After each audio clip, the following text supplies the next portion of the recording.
Okay, let's start with our pre-interview little shoulder dance. Ready? Here we go. We do this every time. It's important. Hello, Saya. Hi. Thank you for being here today. Thank you for having me. I am such a fan of yours. I think you have such a great work ethic, and you're somebody that I've always respected. You're a young student who we brought through the teen program quickly, and that was only because you earned it. And I really believe in this idea of earned confidence, and you're somebody that represents that for me. So I'm very excited to just even coach you. I would feel like it's an honor. So anyway, thank you for being here today. Thank you. Yeah. So tell me about you. Tell me a little bit about you outside the studio before we get started.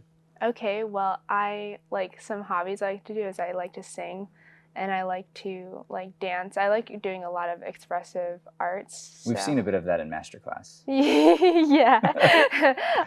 And I also love spending time with my family and just going to church and stuff. So you have a wonderful family relationship, it seems, because you talk about them a lot. But you want to expand on that a little bit? Like, what do you think it is that causes that core family to be so strong? Well, they really care about me, and I really care about them, and very supportive all the time. And whatever I wanted to do ever, like whether it be gymnastics or horseback riding, they always supported me in whatever I wanted to do. And so it's just, I think when there's an unconditional love and a support with everything, it's good. Yeah, I respect that a lot. That somebody mentioned before that this place felt like family to them, and I said, it's probably because of the love, because since day one, even through all my trials and tribulations as I was growing and maturing as a man, my philosophy has always been love has got to be the center of everything we do. It has to be a part of the decision-making process. And if it's not, and if you don't feel that it's from love, then you can't go down that path. Yep. You believe that? You agree? Mm-hmm. Yeah, actually, the question that said, what do you think deering is? And I put love. So, okay. Yeah. Nice. Well, we'll get there. Yeah. That's awesome. Okay. So let's talk about this. So what brought you to Deering Acting Studio in the first place? How did your journey get you to here?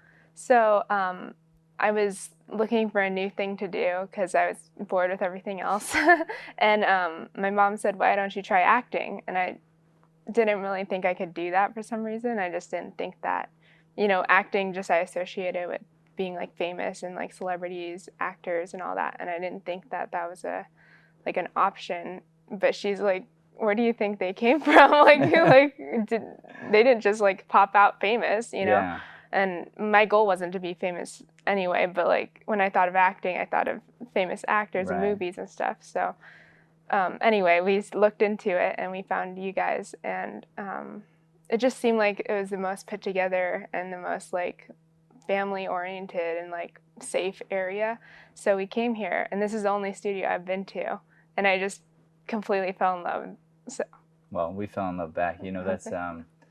That's interesting the way you found this place, because most people's or at least young people's stories are the opposite of that. Mm-hmm. Funny thing, my mom actually told me I should be an actor in high school, and I told her no. That's what I did. So I was she was like, you're so dramatic and you're always trying to get everybody's attention. Why don't you just do what you're doing at home?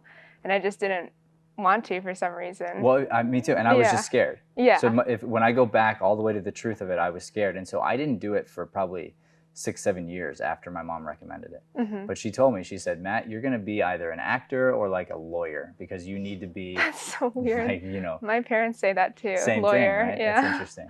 So, and there are a lot of similarities there. I've even trained some people in law and some different things with that. So yeah, that's pretty nuts. So anyway, so the story is, so here's what's funny in my mind, is usually people think of the fame and then it makes them want to do it. Yeah. Right? And then they try to talk their parents into it, and their parents try to talk them out of it. And here you're the reverse, right? Yeah, my mom was like, you'd be great at doing that. And I just didn't, I don't know, it just didn't appeal to me for some reason. And she's like, well, just try it because you've never tried it.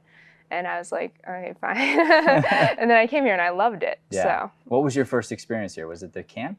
No, it was the teen class. Okay. So I went in here, I was freaking scared. I was like, I didn't want to come out of the car, and she made me. So, and I went inside and everyone was I remember John Luke showed me around and I was like, this is cool. You know, it was when this was not renovated yet. Okay. And it was just crazy to come in here and be so like welcomed with open arms. So was it your very first time here that you felt like you wanted to come back and keep going? Mm-hmm. Yeah, like after playing Bunny and all that, I was like, yeah, I'm coming back here. Yeah.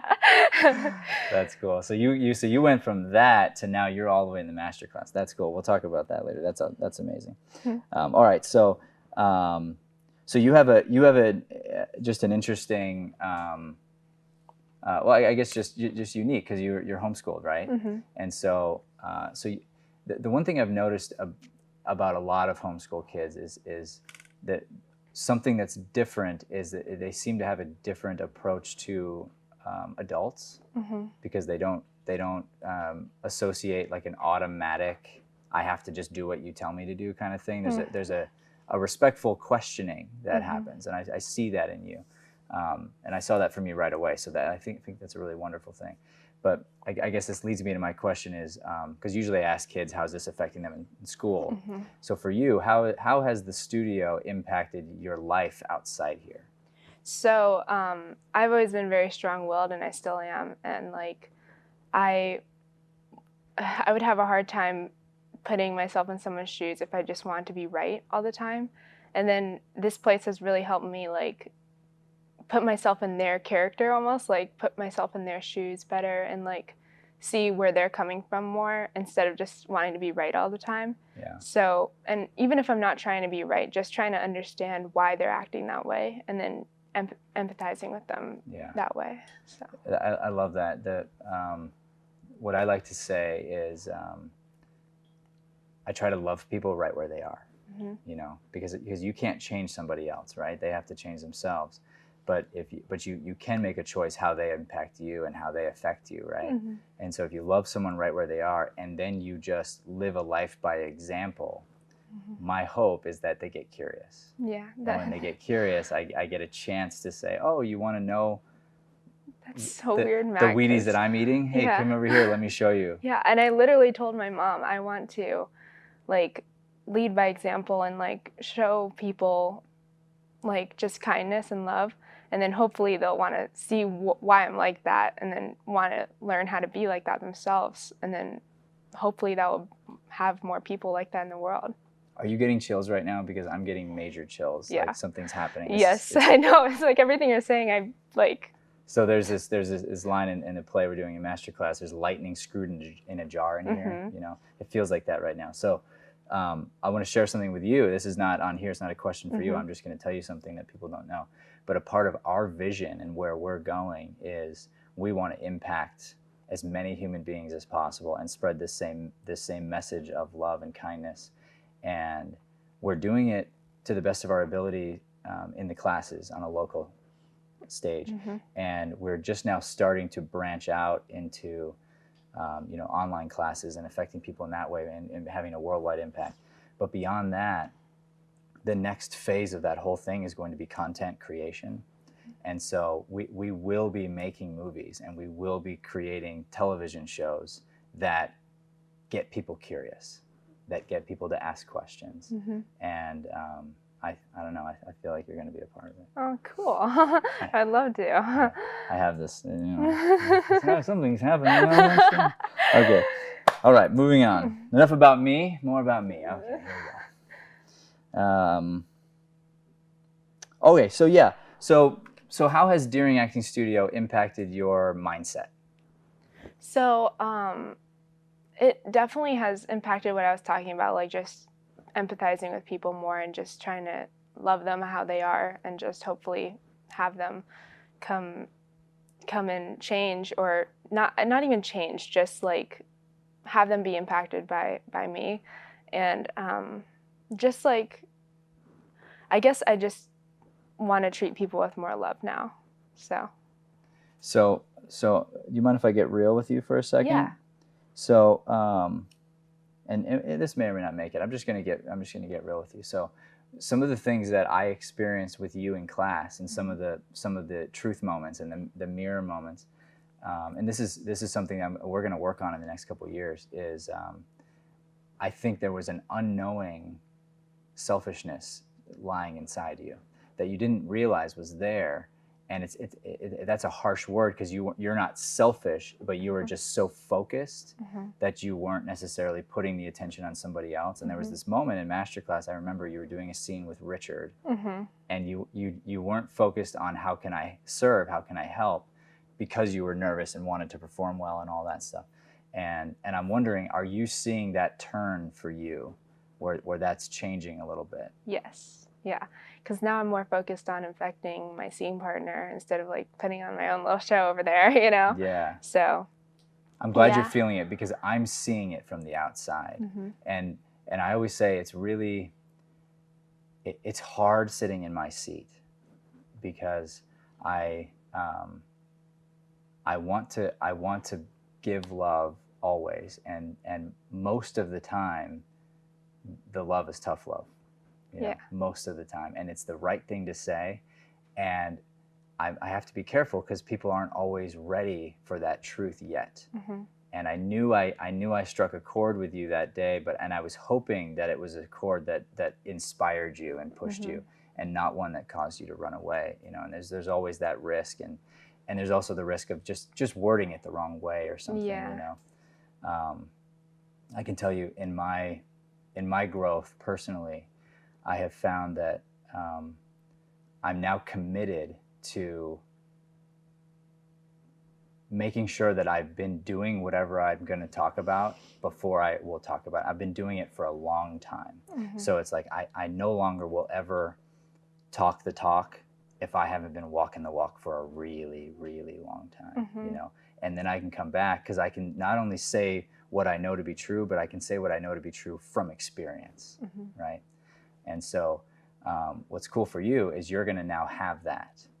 So that becomes a moment that you then get to reach back and help somebody else, and you'll see some similarities, you know, from you to somebody else, and you're going to go, hey, here's what happened to me. Here's the truth. And you can overcome this thing, you know? So I think that there's always so much good that can come from the struggle, right? And overcoming it and pushing yourself through it when it's uncomfortable. Yeah. Well, I think that's in life too, not only in acting, just like you learn so much from failing, and so much from being wrong and being corrected by people that you trust. So, yeah. Okay. One of my favorite questions here. In one word, describe Deering Acting Studio. Love.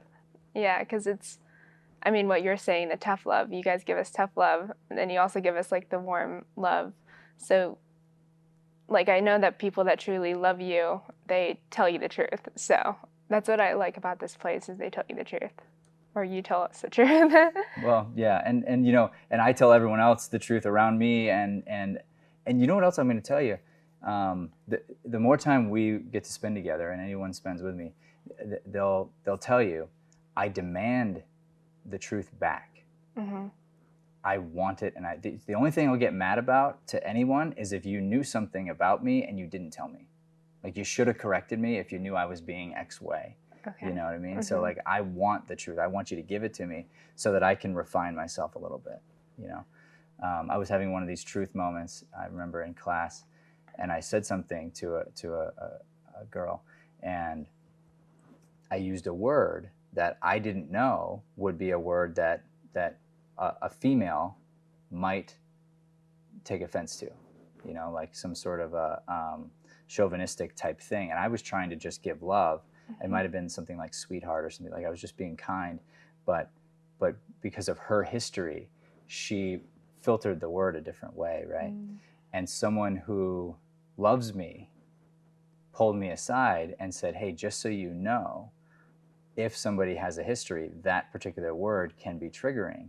And I said, oh my gosh, thank you. I didn't say, oh, why, you know, she's that way. I said, oh, thank you. Let me now change who I am, fix my vocabulary, and hopefully impact her and the next one like her, you know, in a way that's not going to be harming. You know? Yeah. You know, the reason why you're going to be so successful, and it's a foregone conclusion that you're going to be whatever degree you want to be as an actress is because of how emotionally connected you are to this. And I mean, you can see it in every answer you give. It's true, you know, and I oftentimes will give prophecy in front of actors, and because I know I can see it, and I'm doing it for you right now. It's a guarantee. I don't know when. It's not my job to know when, but it's a foregone conclusion. If you decide that you want to do it and keep going, you will get to do whatever you choose to do in this profession. Thank you. Yeah. I promise. Thank you. All right, last question. Here we go. Okay.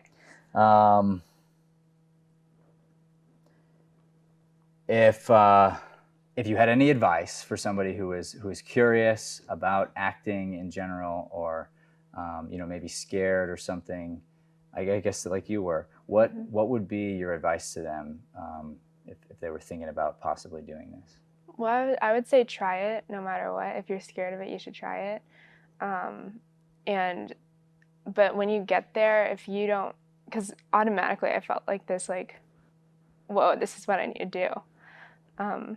So if you don't feel that, I don't think you should do it. There's probably something else you have that has that feeling, like, because I feel that like thing. So, man, I'm crying again. Yeah, see, and I love that, and I totally agree with you, and we talk about this a lot in our meetings and whatnot, that we want to protect the flock here, you know, and somebody who's coming in for the wrong reasons needs to get out, right? And everyone who's here for this reason needs to be here and needs to be cultivated in this way. So, yeah, look at you. You're such a wonderful, beautiful human spirit. Thank you for being here today. Thank you.